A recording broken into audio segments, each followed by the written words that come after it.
Hi, my name is Khleif, and I'm the host of the Lifetime Cash Flow Through Real Estate Investing podcast. And every week I interview multifamily rock stars, and we talk about how they've built incredible wealth for themselves and their families through multifamily properties. So hit the like and subscribe buttons to get notified every Monday when a new episode comes out. Let's get to it. Welcome to another edition of Lifetime Cash Flow Through Real Estate Investing. I'm Khleif, and I am thrilled you're here. And I am delighted with today's guest. She happens to be a friend of mine, and I'll explain why in a minute. So her name is Amanda Holmes, and she's the CEO of Chet Holmes International. Now, I got the distinct pleasure of meeting her dad. That's Chet Holmes. Actually at a Tony Robbins event, at a business mastery event, a decade ago. But see, regretfully, he passed. And at age 24, Amanda inherited his multi-million-dollar enterprise, which helps companies literally double their sales. And how I was really enamored with Chet is I bought his book. It's called The Ultimate Sales Machine. And by the way, it's a New York Times massive bestseller, and it's rated as one of the top 10 most recommended sales books of all time. And I loved the book so much, I actually bought, about 50, 60 copies for my multifamily boardroom mastermind, and gave it out at my mastermind because it's got so many incredible strategies. And I wanted to have Amanda on the show because she has now updated it because, a lot of the stuff in it was pre-social media, and pre-internet marketing and so on and so forth. And so she's revised it and updated it and made it more relevant. And I am going to highly recommend that you guys get it. But anyway, I'm getting ahead of myself. Amanda, welcome to the show.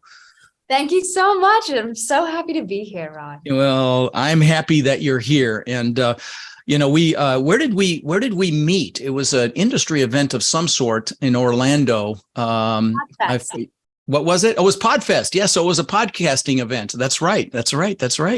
Well, why don't you tell, I kind of stole some of your thunder, but maybe you could kind of give us fill in some of the blanks as to, who you are and what you're up to. Absolutely. Well, it started with my father. So he got his big break working for a billionaire by the name of Charlie Munger. You're familiar with Charlie, right? That's Warren Buffett's partner. Yeah. Absolutely. Co-chairman of Berkshire Hathaway. So he doubled the sales of 9 different companies for Charlie, all within 12 to 15 months, and several of them multiple years consecutively. So he realized that he had a system for doubling sales. Then he cold called his way into 60 of the Fortune 500 and got them as clients. Then he wrote his book, and we've now assisted 250,000 businesses worldwide on this methodology for doubling sales. So, yeah. Well, hold on. Let me interject something. So guys, you might be thinking, what does it have to do with multifamily investing? Well, listen, our lives in our businesses revolve around your ability to sell, or I prefer to use influence, but your ability to sell or influence people. And so this is super relevant. Okay. And so listen up, don't tune out. This is very important stuff. Okay. I mean, I believe that we're going to talk about one of our clients that was a developer out of Dubai, and they went from a market blackout. Nobody was buying anything in the marketplace. They jumped by 3,546%. The year after, using what we're going to talk about today. So fantastic. It was in the 9 figures, raising for real estate. So yes, I do fantastic. have some things we can talk about. So did I cut you off midstream? Is there more to your it is a origin story?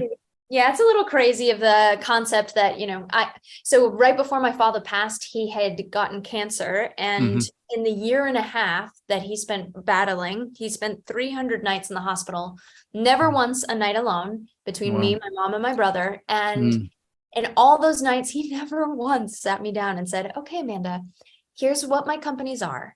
Here's who runs them. Here's what I'd like to see from them. I got nothing of that. So you can imagine, I was a singer-songwriter prior.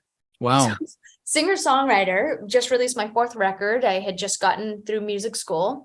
And then I took care of my father. And then after his passing, I loved my father. We were extremely close. I was born on his birthday, just to say kismet, something really magical as I entered the world. And then dealing with that grief, well, then also, here you are, a couple hundred staff, I'll double my age. And I just went, oh my God, I don't think I can do this. So the first 2 years I was hiring and firing different C-suites to fill the void. And I stepped in as CEO. And in the first year, I increased our leads by 1,176%. Cool. Doubled our clients multiple years in a row. We're up over 400% this year from last year. So, things are good. I've been the CEO for 8 years now. Nice. And just released the book. So, the book. Yeah, and so excited about that, candidly. I can't wait to actually read it myself. I haven't picked it up yet, and I will immediately. But, it is... if it's, and it's going, and so talk about the changes in the book, because I know the original book, but talk about some of the revisions that you made. Well, if you think about when my father first came out with the book, an average company would market on 5 different marketing mediums. Mm-hmm. Today, we're now on 13 different marketing mediums with 5 social media platforms, 3 paid advertising techniques. So we're doing double the amount of work to break through what my father called the clutter factor. Back then, he'd say, your average prospect is seeing 40,000 commercial messages a day. Well, now we have 3.8 billion social media profiles online today, with every single one of those people putting out content. So the distraction is through the roof. So to really break through that clutter, to get an investor's attention, to get a multifamily owner's attention, to sell a property, you have to break through that. You have to be so much more crystal clear on who you're speaking to, how you're speaking to them, and what's going to move the ball down the line to actually get a touchdown, to get that sale. So. Nice. Well, let's talk about some of the topics that relate to the book, that are in the book, and that you guys help clients with as well. So let's talk about time management first, because a lot of operators, they start this business and they're doing it on the side. I mean, they have a family, they've got a full-time job, and they're building this on the side. And I mean, I've got a lot of students that have done this on the side with kids and families and jobs, and retired from very high-paying jobs. But a big piece of that is time management. So can you speak to that a little bit?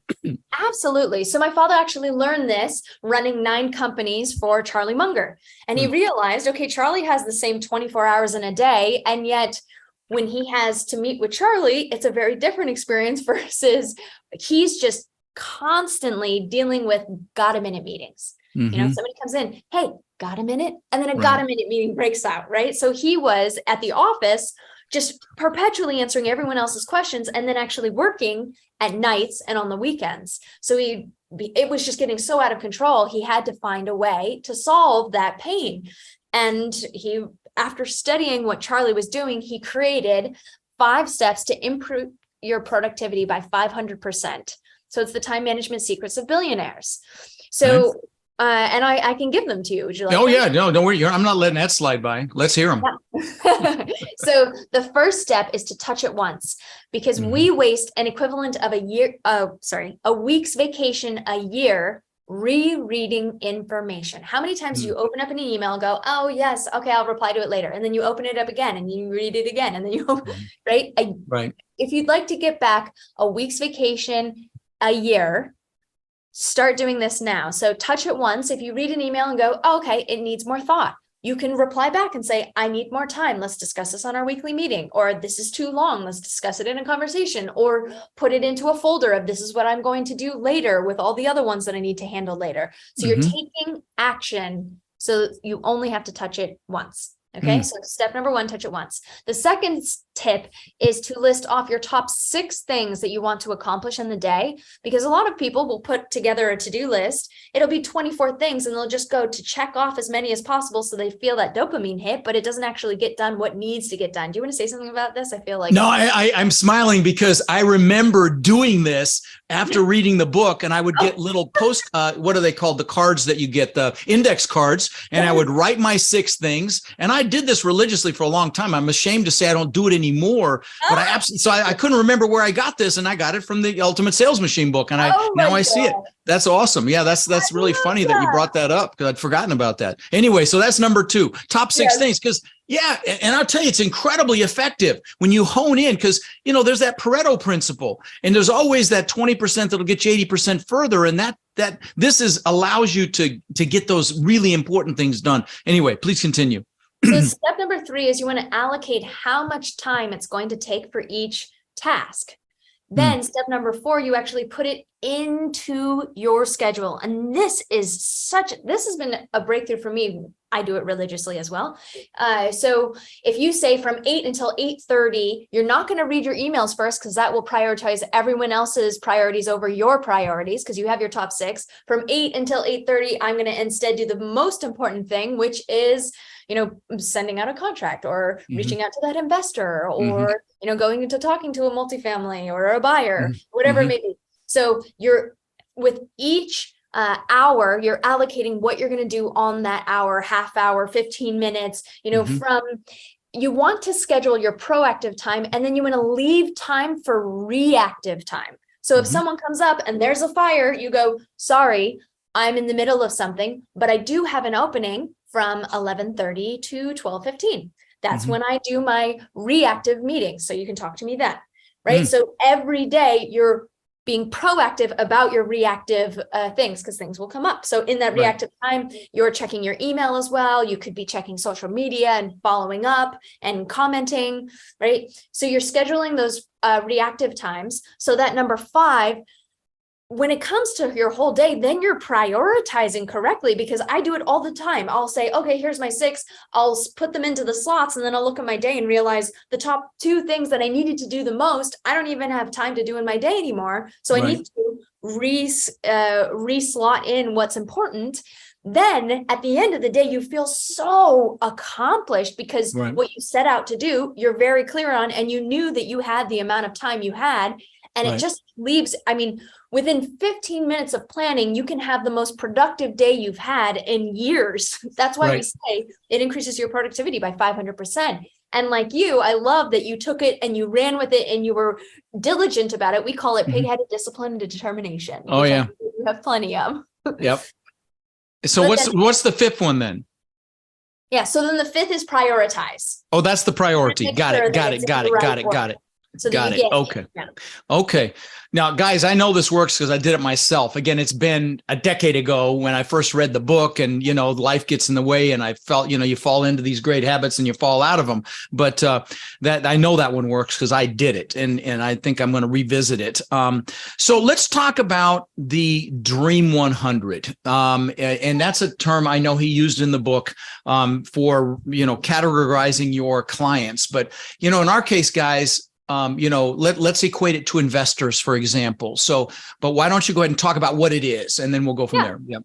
So this strategy is the fastest, least expensive way to double sales. This one strategy has doubled the sales of more companies than any other. And it's very simple in its concept. There are always a smaller number of better buyers than there are all buyers. That means the marketing and selling to them is cheaper. Now let me replace buyers with investors, guys. Okay. So that it resonates with you, and I'll explain how we do that in just a minute. But there's always a smaller number of prospects that can get you much further than others. Is the basic premise of the Dream 100? Yes. Yes. Okay. Yes. So for instance, my father was given a list of 2,200 potential prospects. And he was told to cold call these 2,200 people. And he looked at the list and went, that's a lot of people. Okay, let me do some research. And he realized that 95% of the marketplace was purchased by only 167 of those people. So he led, and that's where the Dream 100 was created. He led a Dream 100 effort to those 167.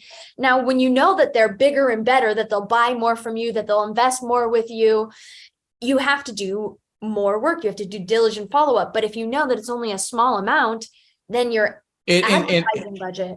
It's funny. I'm sorry to interrupt, but I got excited here. I remember one of Tony Robbins' security people, Mike Melio, and he implemented this strategy. He has a metal recycling business, and he figured out, it was, in his case, it was like a Dream 5. Okay. There were like 5 recycling companies that dealt with metal from the military or whatever. And he literally sent, and so it's not just that you have to do more follow-up and really, spend more time, energy, but you can also spend more money as well on that group, because it's such a honed, refined, kick-ass group. And so what he did, I just remember, and this is kind of an aside, he sent $100 bill in an envelope to the gatekeeper for the people he wanted to talk to, and said, hey, this $100 is for you.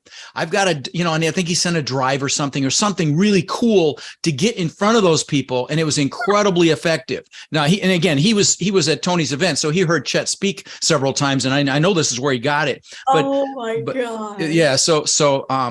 But I know that and literally he was about to go bankrupt, and he has his own jet and several Ferraris and everything now. So, I mean, it was a big deal for him. Okay. So, anyway, but, I love that story. Yeah. So one we had recently, what a guy did is he went back to, this is Troy Aberley, he works with us now, but at the time he was a client. He went to 4 of the past people that told him no. 4 to people that weren't interested anymore. They were hard no's. They'd already said no. He built out an education, which I'll share about in a minute. Actually, it was this thing for those that are watching, they could see. It cost him $1.25 to create an education, and he delivered it to them and generated $8.4 million in 6 weeks. And over the last 7 months, he's made another $42 million from that campaign. But it was 4 people that generated 8.4 million. And just to give you context here, that company, the average sales rep would sell 8 million in a year. Wow. Did what one would do in a year in just 6 weeks. So it's critical. Who are those influencers? Right. Right. It could be family offices, like you were saying, right? Where you go to one person and you can get so much more from that private equity group, you know, but again, an influencer, you bet, to get you in front of other investors. So guys, put your thinking caps on and think about, you know, because, you know, as you know, we're heading into this economic uncertainty right now, and finding the deal isn't going to be as hard as finding the money for the deal. And so, you know, these strategies could work really, really well for you to identify your dream 100 or your dream 5, 10, 20, whatever it is, to maximize the time you spend, you know, raising equity, for example. You know, okay, well, that's a awesome one. I want to talk about that too, because my father, so he was doing it with direct mail and cold calling back in the day. This was before the internet, right? So every week he was educating them with something. Either it was a cold call one week, and then a direct mail piece the next week, and then a follow-up fax, because at that time, that's what was going on. For me today, we have the ability to go on the internet, and everyone, right? There's people that post on a regular basis. So I found a dream prospect for me, and I followed them on Instagram. It was a CEO of a 9-figure business. He has several hundred staff. He didn't have the time to pick up my phone call if I were to cold call him every day. So instead, every post he made for 3 months, I commented on. He posted about his children, and he made a bet with them that they wouldn't be able to eat sugar for a week, and they broke it, and it was like $25 they had to pay him. I'm like, oh, you should have charged him double. That's hilarious. Then he posts about his wife and the Christmas lights and how happy she was. And I said, you know what? Your wife is so happy. You should give her Christmas lights multiple times a year, right? With every day, I was talking about his kids, his wife, his business. I was celebrating him. I was listening. I was showing that I was diligent. I was showing that I was trustworthy. I built up so much, and I wasn't even talking about my business or trying to pitch him. I was just demonstrating everything that you'd want to see from somebody that you work with. There was so much rapport that built up. After 3 months in of this every single day, pig-headed discipline and determination, they came back to me and said, you know, we'd really like to buy 650 of your books and give them to our best clients. Would that be okay? Wow. And that was 6 years ago. And then just for my book launch, they bought another 1,000 books. No kidding. So wow. What is it worth? What an awesome story. What an awesome story. By the way, just to give some credibility to what she says, one big kind of declaration or quote that Chet, her dad, used to say is as the CEO of your company, you have to have pig-headed determination. You have to, and sometimes you're going to go contrary to your team or partners or whatever, but you got to stick to your guns, because that's how you get things done. And again, of course, it's the whole 10X thing, Grant Cardone talks about it. I mean, you just got to do it and keep doing it and keep doing it. And so that's a great example. I absolutely love that. You also have something around 9Xing or 10Xing your responses from clients. Can you speak to that a little bit? Yes. So imagine that you're in a stadium full of your prospects. So if your prospect is investors, right? Let's say that there's a stadium full of investors. Right. If I gave you the mic right now, so everybody that's listening, if I gave you the mic, what would be the title of your talk to that room to keep them in their seats long enough to hear what you have to say? I know. I remember what this is now, and I used it so many freaking times. It's a negative headline. Yeah. Right. Negative headline. Yes. Yeah. Well, do you know what yours is? I'm curious. No, because no. I mean, as it relates to this business, for my coaching business and my events, it's like, hell, the soup's about to hit the fan. You need to get up to speed right now. Otherwise you're going to miss the party. This could be the greatest transfer of wealth in history. And that's the truth. But so it's perfect for me to use that right now. Okay. So I love that. Please continue your explanation. Yes. I totally stole your thunder. I'm sorry. No. You proved the point. I love it. So majority of the people that hear that, what would be the title of your talk? They'll usually say something like, hello, my name is Steve. I have been in real estate for the last 30 years. I do really great at managing money, and I would love to be of assistance to you. Stay to hear more. So if you're talking about you, everyone get out a pen and paper and draw a triangle. Right. Now, if you draw that triangle and you draw a little line at just 3% of the top of that triangle and write 3%, 3% of your stadium, whether you're sending a direct mail piece, whether you're writing a LinkedIn message, whether you're doing cold calling, cold emailing, posting on your Facebook page, at any given time, 3% of the market is interested in buying now. Right. Then you do another line at 7%. So you have 3%, then you have 7% of that pyramid is open to it. Oh, maybe they're doing research, they're thinking about it, they're not quite buying now. Then 90% of that pyramid, do it into 3 different sections. So it's 30%, just don't have it on their periphery. They're not thinking about you. The next 30% are not interested. And then the last 30% are definitely not interested. So 90% of the people that you reach out to on a day-to-day basis, if you were only talking about you, are not going to hear what you have to say. So you're only speaking to that 3%. And then all of your competition is competing for just that 3%. Yeah. So what we teach is a stadium pitch. What a stadium pitch does is you educate the entire buyer's pyramid to grab everyone to lead them up into the buying now category, which is exactly what you did. Yeah. What did you talk about? Here is what's going on for you. Here is your opportunity. Here's what's about to happen, and you better get on this train fast because it's about to take off, right? So you demonstrated an entire buyer's pyramid, a great stadium pitch. Yeah. And I remember, guys, I hope you're recognizing the fact that this stuff stayed with me for 10 years when I first read that book. Okay. And I remember, part of the strategy around this is you need to research your position on your statement. And, particularly if you bring in like a negative statement, and you need to have, literally researched backup for this. And I can't remember what I had for breakfast, and I'm shocked that I'm remembering this. But so I love that you said research, because so what I did is, from my father's buyer's pyramid, I flipped his buyer's pyramid upside down. So now it looks like a funnel. And those same divides, I explained how we've helped more companies become number one than anybody else. And it is this framework for how to craft a story that grabs the entire buyer's pyramid. Yeah. And it blends market data with story, because stories are things that people remember, right? Since the beginning of time, we've remembered it. It's something that will make it stay with the prospect. And then the data makes it legitimate. So if you have a story backed with something that's science, right? We trust science today. Right. So the data with the story makes it, logical mind and emotional mind, so that you are the only logical conclusion at that point. And we follow a framework, which is in the new edition of the book, which talks about the first thing you want to talk about is global trends, which is exactly what you just did. You talked about the global trends. This is what's going on in the marketplace.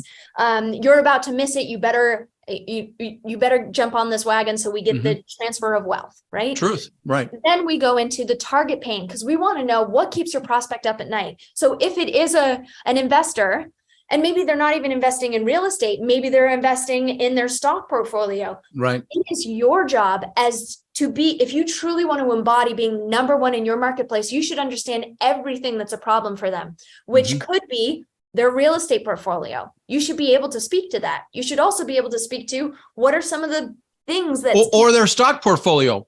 I mean, because that's stocks are getting crushed right now. So that's a pain point, or inflation. Money's getting eaten up right now. That's a pain point. So there are lots of pain points you could interject here. So you go with global trends, then you go with the target the pain. Was there any other pieces? Yep. Then you go into solutions, because you want to, the way that you grab their attention the fastest is by putting them into pain, sadly. I mean, you said it too. Yeah, you have to. Pain, because that's and let me, I'm sorry, because I want to interject why this is so important, guys. And even in my coaching business, I feel like anybody that doesn't come work with me, I'm failing them. I truly believe that in my heart. Okay. And so I'm going to use pain if whatever I have to do to kick somebody's butt across the finish line to go make this happen. So, there's integrity around this as well. This is not like I'm trying to make it scary so that I influence you, nefariously. This is because I believe in what we do. I believe in, not just my coaching program, but also, my training, but also, my investments. When we find a deal and we're going to bring investors in, I believe in it. I know how conservative we are and everything else. And so you need to as well. So don't feel guilty about shoving some pain down their throat to get them to take action, guys, I guess is my point. Okay. No, I love it. And you have to, it's the best way to serve them in the highest. So once you hit them with their pains and they should feel like, wow, this person understands my pains better than I can. They must have the solution. That's why you have to then talk about solutions. And it can solve just a portion of their pain. You don't have to solve it all, but just enough to give value. So they feel like, I haven't even given this person my credit card. I haven't even wired them funds. And they've given me more than anybody else. So you talk about solutions. And then the critical piece between content marketing, what my father taught, this education-based marketing approach, is you have to reset the buying criteria. This is critical. 40% of content online today actually hinders the ability to get a sale. 40%. Okay. We're not. So hold on. I don't want to move past that. What do you mean by that? So 40%. Okay. Oh, the data or the hindering. Well, the hindering of their ability to buy. Could you give an example of that? Just because I want to make sure I'm clear. Yeah. So you could do all of this education and you've educating them right into going to your competitor.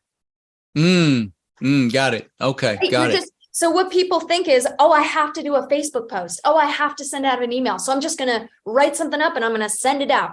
If you're not thinking clearly about how they're coming back to you as the only logical conclusion, then what are we doing? Right. We're being tactical and worrying about tactics instead of being strategic, where you can get that 9 times more from every move you're making.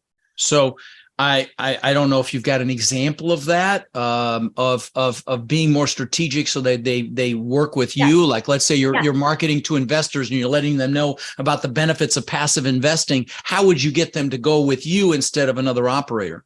So this is why you reset the buying criteria. And I'll give you an example. So you would say, here are 5 things to look for before investing in multifamily. If you were selling multifamily and you did all of this education beforehand, then you get to resetting the buying criteria and you say, okay, before you invest with a multifamily operator, you want to ask, number 1, and all of these things should be what sets you apart. But you're not saying, here's what sets me apart. And then you're remember this on your chest. I remember this. You're not touting your own stuff, but the answers to that question basically leaves no other alternative but them to go with you. Exactly. Yeah, I remember that. That's awesome. That's awesome. If you have 15 years experience in real estate, you say you shouldn't look for anybody more less than 10 years in the game, because 70% of businesses fail within 10 years. So would you want to go with somebody that's going to fail in the next few years? No, you want somebody that's tried and true. Number 1. Number 2, right? So what are your unique selling propositions and how can you reverse engineer them to educate them so that by the time you get to talking about you, you're the only one left. Yeah, there's no other alternative. And you don't even have to sell yourself. You just have a little blurb. This is who I am at the bottom, and they'll reach out. That's how effective this is. I remember this now. This is all coming back to me. It's hilarious. So I can tie back the case study that I did, because in real estate, talk about the case study. So they used to, their whole They were selling $2 to $20 million second homes, condos in Dubai. Wow. So they were mostly selling to Fortune 500 CEOs and billionaires. And to get in the door of a billionaire, right? If there's only 500 of the Fortune 500, then you have a very small pool to get the attention of. And knowing, right? I already told you 3%. So they were talking about, hey, we have great ocean views and our granite countertops are amazing. Right. That's what they wanted to talk about. And I'm already half asleep. Right. Okay. It's terrible. Versus their stadium pitch title was why wealthy CEOs are at risk for heart disease, diabetes, and premature death. And what? Oh, that's good. That's good. Where they need the ocean views to mitigate the dying. Oh my God, that's good. I love that. That's awesome. Well, I'll tell you, at first, all the brokers looked at us like, you've got to be kidding me. Why are we talking about diabetes instead of granite countertops, right? And we're like, because that's what keeps the CEO up at night. The average. So doctors say you should have an average of 7 to 8 hours of sleep a night, and yet a Fortune 500 CEO gets 4 to 5 hours of sleep a night.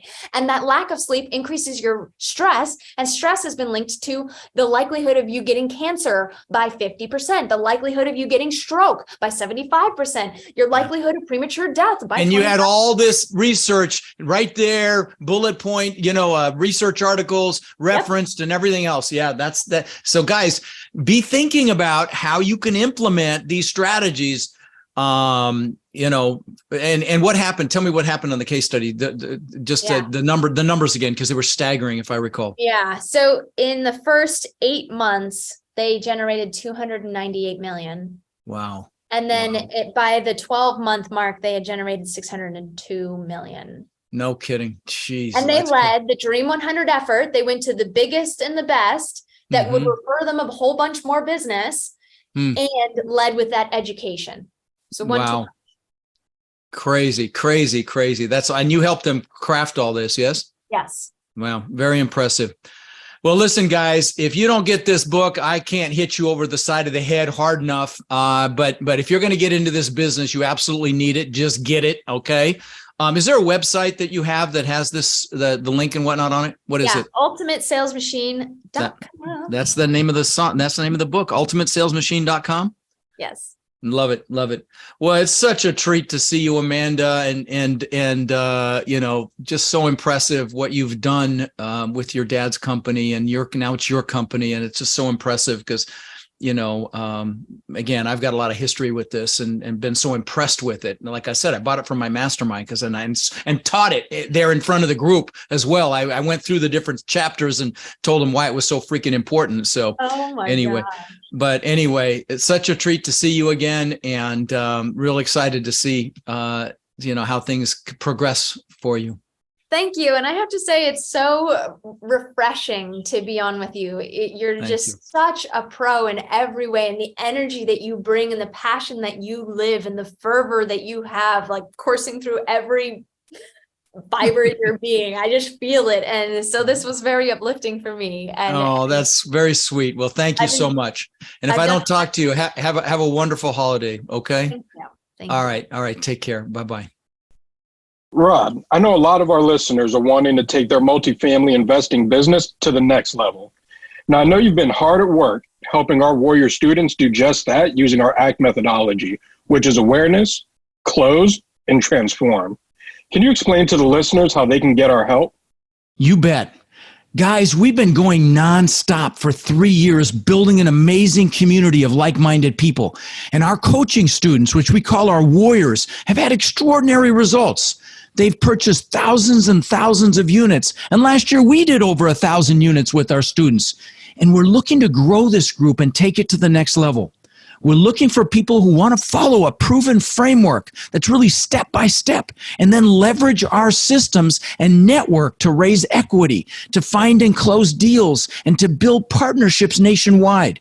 Now, our Warrior community is finding success in any market cycle. So if you're interested in finding out more about how you can become more of our incredible network and take advantage of the incredible opportunities that are coming very soon, apply to work with us at mentorwithrod.com or text CRUSH to 72345, and we'll set up a call so you can check us out and we can check you out. That's mentorwithrod.com or text CRUSH to 72345.